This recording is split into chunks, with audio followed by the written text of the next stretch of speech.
Mas para uma compreensão melhor desse texto, a Bíblia diz que Isaías, no capítulo 6, ele começa mencionando a referência.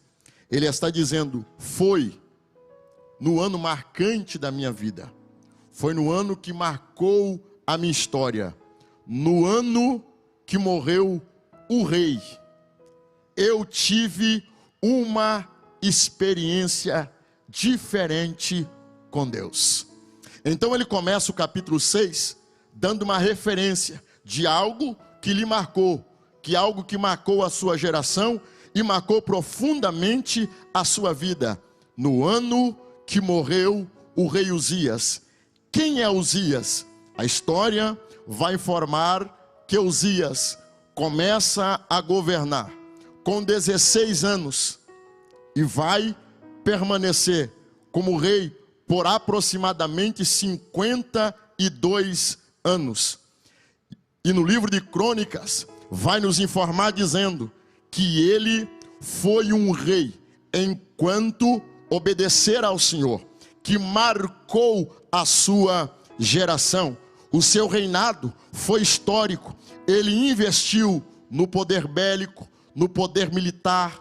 Crônicas, capítulo 26, vai revelar tudo isso. Investiu em engenharia. A terra, quando ele estava no trono, quando ele era o rei, Judá se tornou uma potência, que alguns historiadores descrevem ela, na sua potência, como uma cidade imbatível. Cidades vizinhas admiravam a vida do rei Uzias, pela excelência como ele exercia o seu reinado. Um homem revolucionário no seu tempo, na sua história. A Bíblia diz que este homem que reina em tudo, Deus o prosperou, enquanto ele não se apartou de Deus.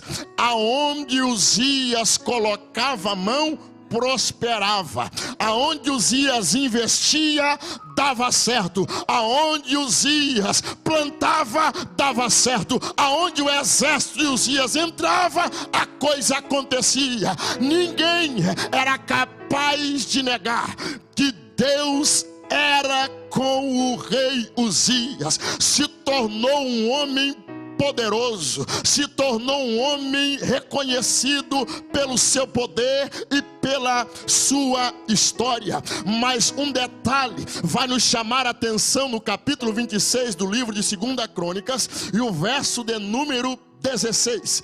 Mas havendo-se fortificado, de novo, mas havendo Uzias se fortificado, o que é isso? Mas havendo Uzias quase que se tornado, perante os homens sim, se tornado imbatível pela excelência do seu reinado. O texto começa dizendo: ele se tornou fortificado. Sabe o que aconteceu? Exaltou-se no seu coração, porque era Deus quem o prosperava e o fazia prevalecer. Mas Uzias, quem sabe no trono, está olhando e dizendo: aonde eu entro, conquisto. Aonde eu coloco a mão, dá certo. Se eu olho para a direita, prospero. Se eu vou para a esquerda, há prosperidade. O meu exército é o melhor exército. Na engenharia somos imbatível. Falou: eu sou o cara. Não, esse cara sou eu. Não, não tem ninguém. As outras nações estão admiradas, estão perplexos. Não, é eu. Exaltou-se no seu coração.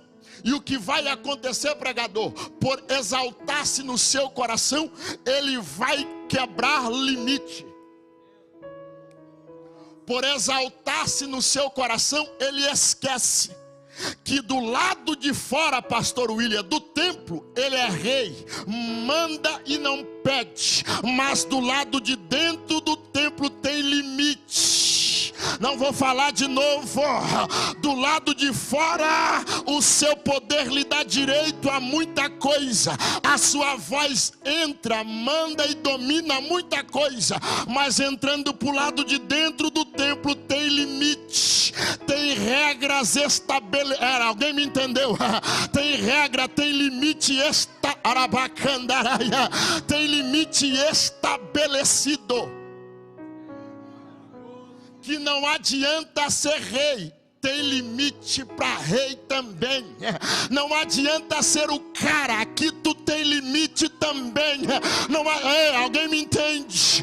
Tem limite para o lado de dentro. Mas eu sou fulano, tu entrou é servo. Mas eu sou doutor, aqui dentro tu é servo. Eu falo 4, 5, aqui, alguém me entende? Servo porque tu depende dele como todos aqui dependem. Há uma dependência única. Não interessa de onde você veio e quem você é, nós dependemos dele. Tem alguém que trouxe a mão? Levante para adorá-lo. Exaltou-se no seu coração e ele disse: para mim não tem limite. Eu entro, faço o que eu quero. É no período dele que o profeta Isaías aparece, Oséias aparece, Amós aparece. É no período de Uzias. Um camarada diferenciado. Mas ele diz: eu vou para o templo, eu sou importante, eu vou fazer, ninguém impede. Uzias não vai respeitar o limite estabelecido por Deus, porque o limite aqui não é do homem, foi Deus que estabeleceu. Assim como ele do lado de fora estabeleceu regras, limite, assim como do lado de fora a tropa toda tinha que se curvar diante dele, porque ele era o rei, ele tinha normas, decretos, limite. Mas do lado de dentro não é ele quem coloca limite, foi Deus quem estabeleceu o limite. Uzias, no templo, vai se encontrar com Deus. E perceba, Uzias se encontra com Deus, olha para mim, se encontra com Deus no templo e morre. Isaías encontra com Deus no templo e vive. Não, eu vou falar para você guardar. É o mesmo Deus. Um encontra-se com ele e morre. O outro encontra-se com ele e vive. Porque a questão aqui não é o encontro, é como você vai se encontrar com ele. Alguém me entendeu? A questão aqui é como será este encontro.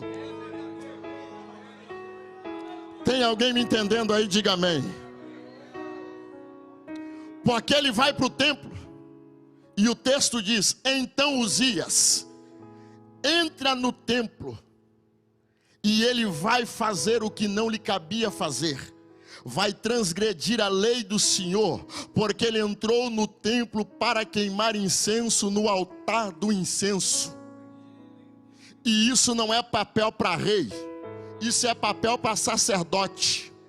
Isso é papel para sacerdote, é lei, foi estabelecido. Mas ele vai tomar o incensário na mão e vai tentar oferecer incenso ao Senhor. Mas a Bíblia diz que ele será repreendido por Azarias, que entra após ele e encontra ele com o incensário na mão, e junto com Azarias tem 80 homens valentes.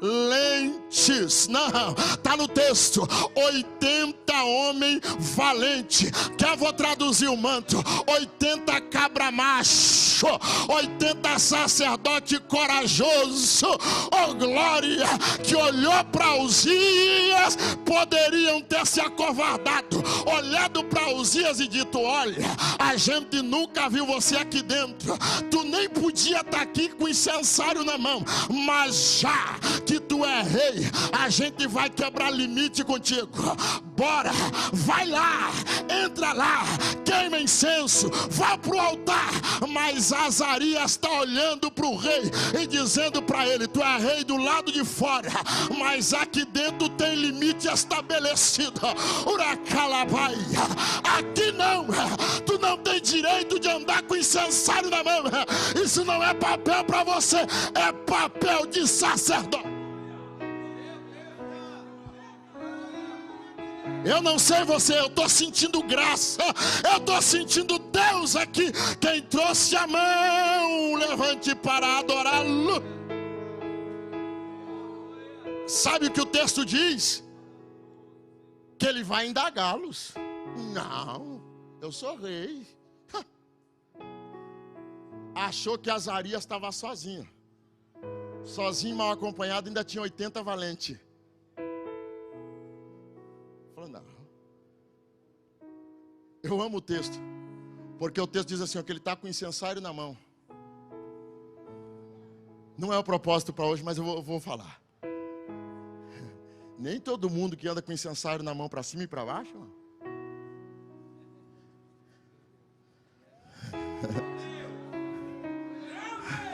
Nem todo mundo que anda por aí com incensário na mão, não, mas é de altar. Eu vi com sinal de microfone na mão, altar não é sinônimo de intimidade com Deus, meu filho. Não te engane, não te engane. No templo tem limite estabelecido pelo Erebacalamai. Você vai entender isso, porque um entra no templo e morre, mas o outro entra e é o mesmo Deus. Um ele mata, ele dá uma nova chance, uma nova oportunidade. Ele vai indagá-los, mas tem 80 cabra macho. Vai dizer para ele negativo: abandona o incensário. E é dentro do templo que ele é ferido. Não é lá fora, é do lado de dentro. Que os sacerdotes, o historiador descreve que os sacerdotes olham para ele e dizem: tu está leproso. Irmão, olha para mim, a lepra poderia ter saído no calcanhar, na sola do pé, aonde a manga da camisa cobre. Não, a lepra saiu é na testa.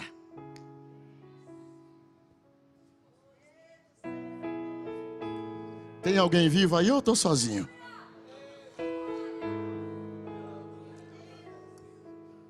A tua autoridade vale lá fora. Aqui, para quem quebrar limite, vai ter uma consequência.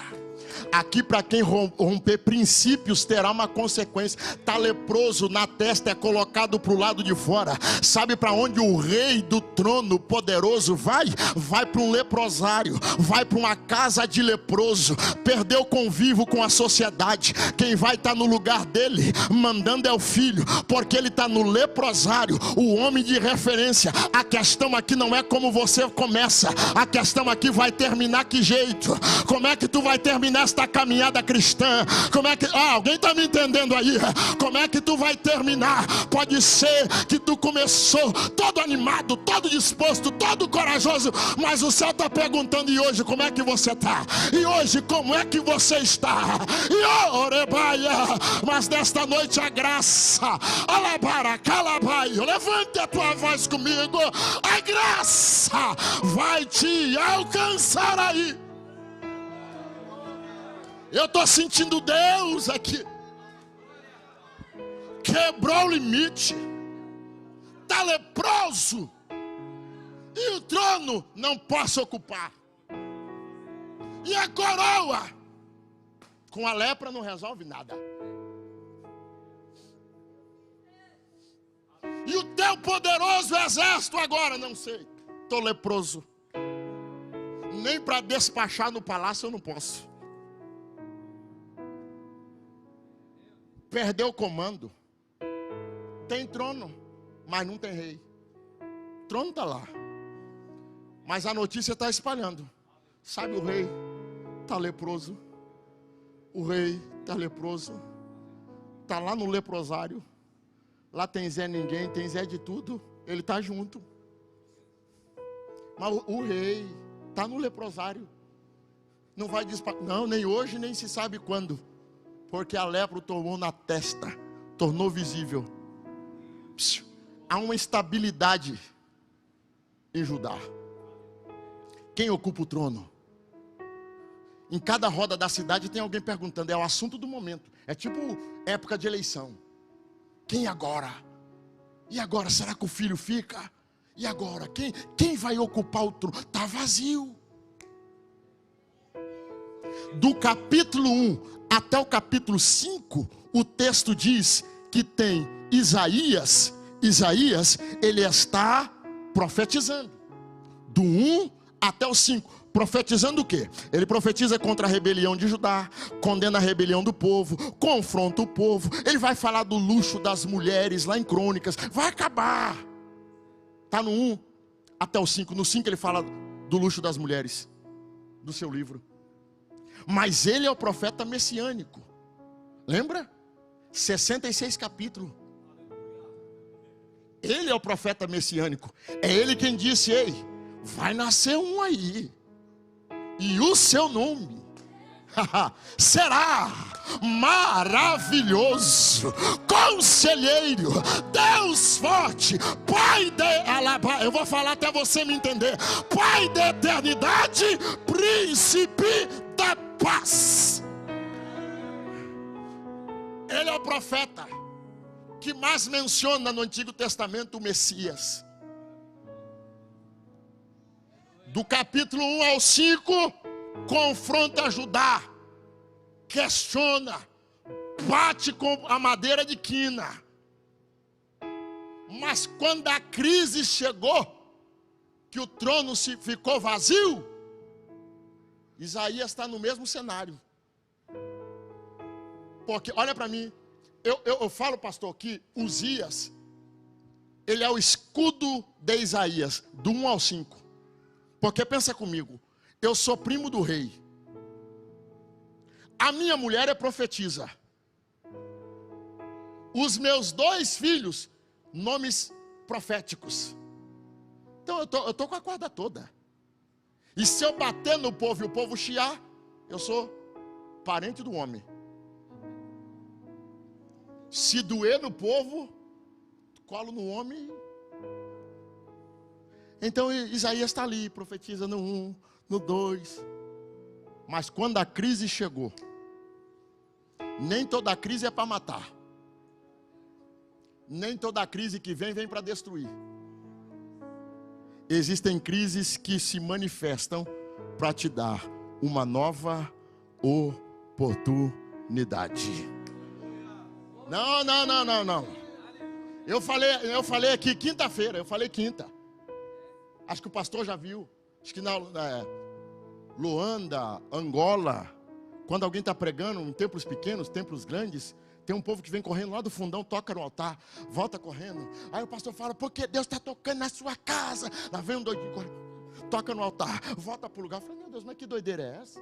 Aí o pastor falou: não, é que quando eles recebem a palavra lá,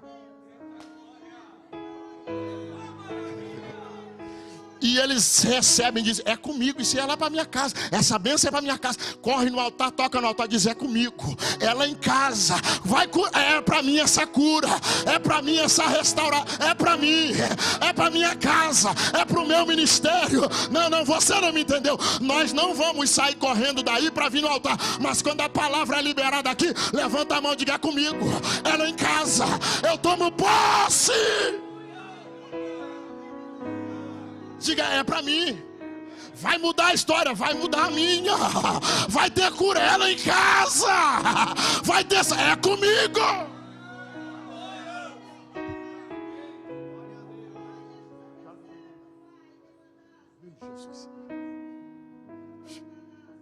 Eu não sei quantas quintas eu tenho, mas estou animado, tem palavra para tudo quanto é quinta. Olha para mim. Lembra de Ana? Capítulo 1. Verso 11, o que é que diz? Diz que Ana foi para o templo. Não come, não bebe, só chora. E o seu semblante é triste.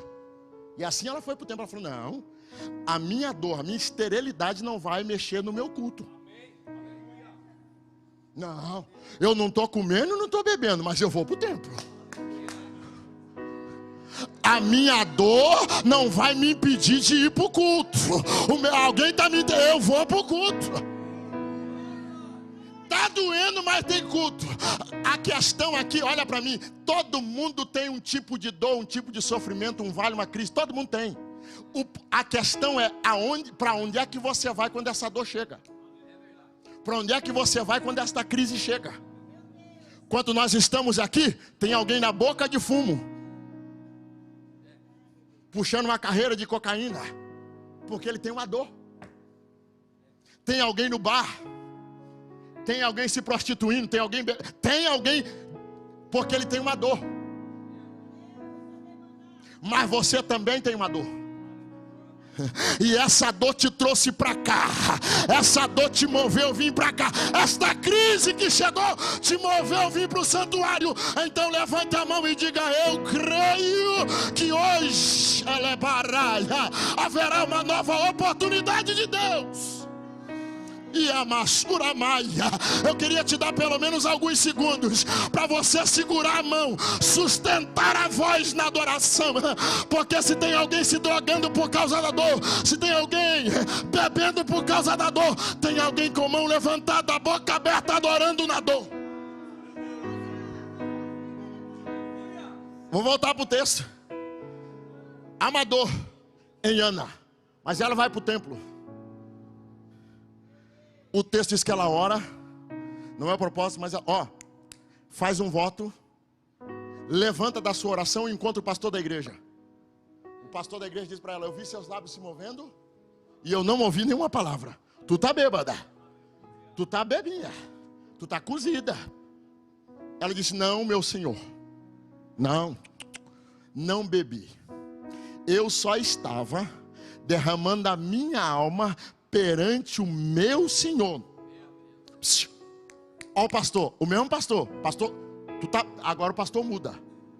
O pastor não ouviu a oração de Ana. Então ele olha para Ana e diz: então faz assim, vai em paz.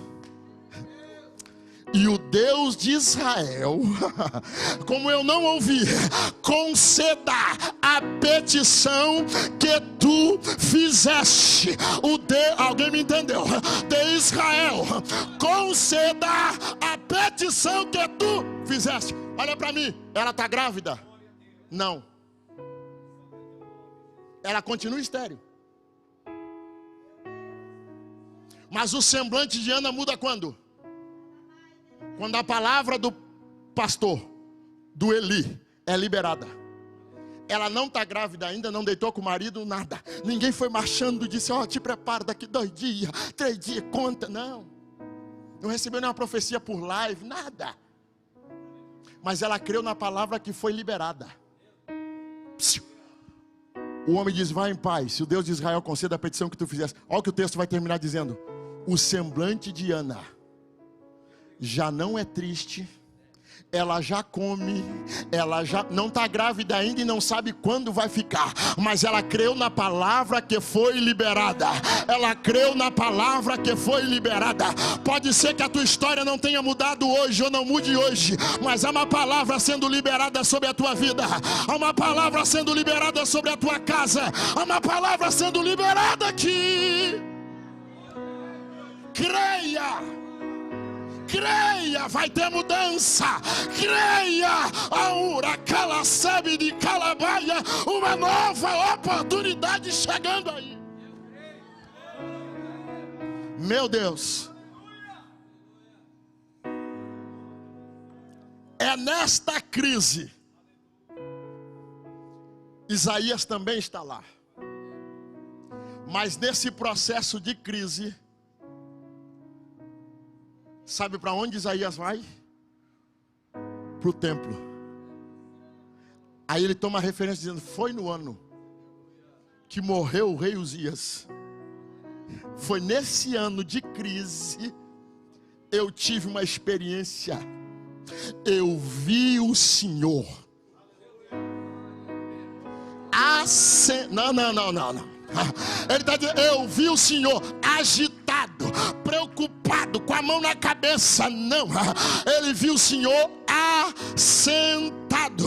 Como é que o Senhor estava, Isaías? Sentado, um semblante tranquilo, calmo, porque aqui em Judá está todo mundo doido, preocupado quem vai assumir o trono. Ninguém tem, o povo que nem dorme de tanta preocupação. Mas quando eu vi ele no trono, eu vi ele sentado. Oh, não. Eu vi ele sentado. Ele está dizendo, pastor, sem falar, já ele, o Pai sentado, Deus está sentado, está revelando para Isaías, esse desespero é de vocês, essa preocupação aí é de vocês, porque o trono aqui de cima sempre esteve ocupado. Sempre esteve ocupado. Se aí tem um trono vazio, Isaías, olha para cá, o trono aqui está ocupado. Se o trono daí de baixo perdeu a autoridade, esse trono aqui tem autoridade. Se o trono daí de baixo não age, não despacha, não libera, não abre, aqui em cima está curando, está restaurando. Aqui não mudou nada. O trono continua ocupado. Meu Deus. Percebe, pastor, que do 1 ao 5, Isaías profetiza. Pode olhar, que ele profetiza. Mas você não ouve Isaías dizendo, em algum momento, que ele ouviu a voz do Senhor. Não sei se por visão, mas ele profetiza. Mas ele vai tendo uma experiência diferenciada. Ele vê o trono está ocupado.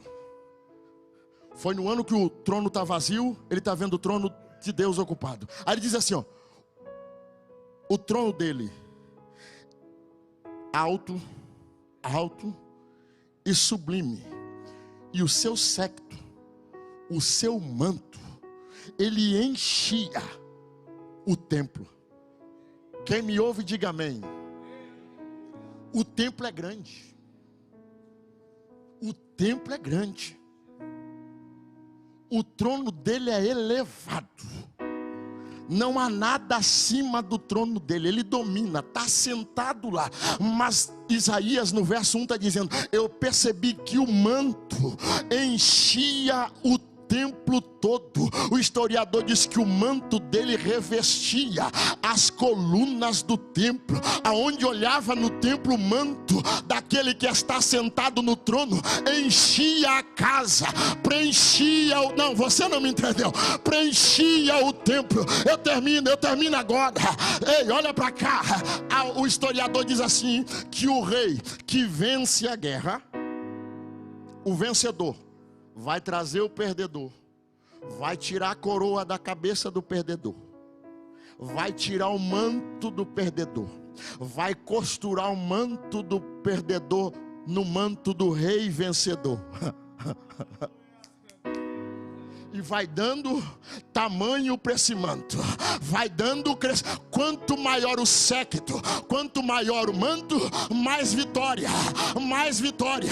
E a pergunta é essa: o rei que a gente vai pelejar, qual é o tamanho do manto dele? É grande. Diga para ele que a gente se rende, mas nós não vamos, porque ele é vencedor de batalhas. Ele é vencedor de batalhas. Ele é vencedor de batalha. Isaías está dizendo, ei, eu nunca vi um manto desse que enche a casa. E eu quero orar para a gente ir embora. Quinta-feira a gente termina. Os serafins estavam acima dele, cada um tinha 6 asas, com duas cobriu os pés, com duas voavam e clamavam uns aos outros, dizendo, santo é o Senhor dos exércitos, toda a terra está cheia da sua glória. Isaías diz assim, ó, os umbrais das portas se moveram. Isaías está dizendo, eu não tinha para onde fugir, porque o templo estava tomado, os umbrais se moviam. Uramaia. com a voz do que clamava. E tem um detalhe: foi nesse momento a casa se encheu de fumaça, a casa se encheu da glória, o ambiente ficou tomado glória. Ei, Isaías continua: eu ouvi a voz dele, eu vi os umbrais se movendo, a glória tomou conta da casa. Mas de repente um serafim ardente voou na minha direção, com uma tenaz tirou uma brasa viva, pegando fogo, tocou em meus lábios. Ô Isaías, eu estou lhe restaurando hoje. Ô Isaías, eu estou lhe curando hoje. Ô Isaías, estou lhe perdoando hoje. Ô Isaías, estou lhe dando uma nova oportunidade. Urabacandaraia, Eremaia, levante a tua mão, eu termino, a gente ora. Você precisa ter uma experiência com Deus. Você precisa ter uma experiência com Deus. Nós estamos numa campanha de avivamento, e esse avivamento precisa começar em mim, tendo uma experiência com Deus. Ele viu o trono ocupado, mas ele recebe a cura quando o serafim voa na sua direção, trazendo uma brasa viva que tiraram do altar. Tocou nos lábios, a iniquidade foi tirada, purificado foi o pecado. Depois eu ouvi a voz do Senhor que dizia: e agora? Quem enviarei? Mas Isaías não vai titubear, ele diz: agora eu me sinto pronto. Do capítulo 1 ao 5 eu estava mais ou menos escorado no primo, escorado no rei, mas agora eu tive uma experiência com Deus. Eu vi o trono, eu vi a glória, eu vi o séquito, eu vi os serafins voando, eu vi um trono e não há nada acima dele. Se o trono daqui está desocupado, se o trono de baixo tem morte, se o trono de baixo é negociável, se o trono de baixo se vende, se o trono de baixo se prostitui, se o trono de baixo perdeu a autoridade, eu vi um trono excelente. Não tem morte, mas gera vida, restaura, levanta. Tem alguém comigo aí? Fica de pé, por favor. Eu quero, em 2 minutos, 3 no máximo, que parece que eu também estou com fome, eu quero orar por você. Pregador, mas a palavra falou comigo. Mas você quer ter uma experiência com Deus, porque esta crise não veio para lhe matar, veio para revelar que é o tempo de você ter uma nova oportunidade com Ele, uma segunda chance de ver os céus abertos, o trono ocupado, e Ele vai se revelar a você. Eu estou sentindo Deus aqui. Se não lhe ferir a tua religiosidade, você consegue pegar na mão desse crente? Diga para ele: empresta a mão aí para mim. Diga para ele: empresta a mão para mim. Vai. A gente está entre irmãos. Se Deus permitir, quinta-feira a gente termina. Fecha os teus olhos. Fale com Deus. A tua vitória não vem do trono de baixo. A sua alegria não virá do trono de baixo. A sua salvação não vem do trono de baixo. Os teus projetos não vêm do trono de baixo. Uramacandaraia, Súria. Há um trono ocupado. Uribi, Andaraçária. Fale com Deus enquanto esse louvor é ministrado sobre o teu coração e sobre a tua alma. Usa-me, Senhor. Usa-me, usa-me como um farol que brilha à noite, seja fortalecido por Ele, sobre as águas, como abrigo do deserto, como flecha que acertam ao meu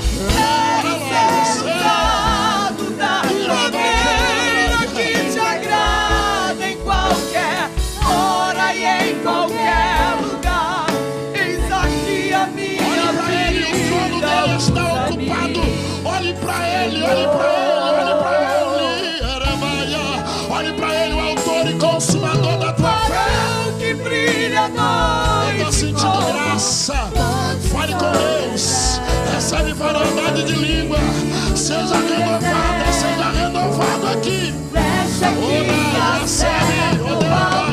Quero ser usado da maneira que te agrade em qualquer hora e em qualquer lugar. Desafia minha vida, usa-me. Acandúrias. Da porta ao altar seja tocado pelo Deus de Isaías. Seja renovado pelo Deus de Isaías. Seja fortalecido pelo Deus que Isaías viu. Aqui no altar até a porta. Recebe renovo da parte de Deus. Recebe renovo da parte de Deus. Recebe avivamento sobre a tua vida. Recebe alaios. Pai, o trono dele estará sempre ocupado. Os seus ouvidos não estão agravados. A sua mão não está encolhida. Pai, no nome de Jesus eu oro. Aonde houver um crente apegado à mão do seu irmão orando agora. Aonde houver alguém assim, ubicandorevácia, alabacandaraia, começa pela minha vida, começa por esse altar, começa aqui, começa aqui, começa, começa na minha direita, na minha esquerda, toma este ambiente com a tua glória, toma esta casa, toma esta família. Sobre as águas como abrigo no deserto. Levanta a tua mão comigo, levante. Flecha que acerta o alvo. Quero ser usado da maneira que te agrade. Abra a boca para falar em línguas. Abra a boca. Deixa o céu te tocar aí. A minha vida, Deixa o céu te tocar aí.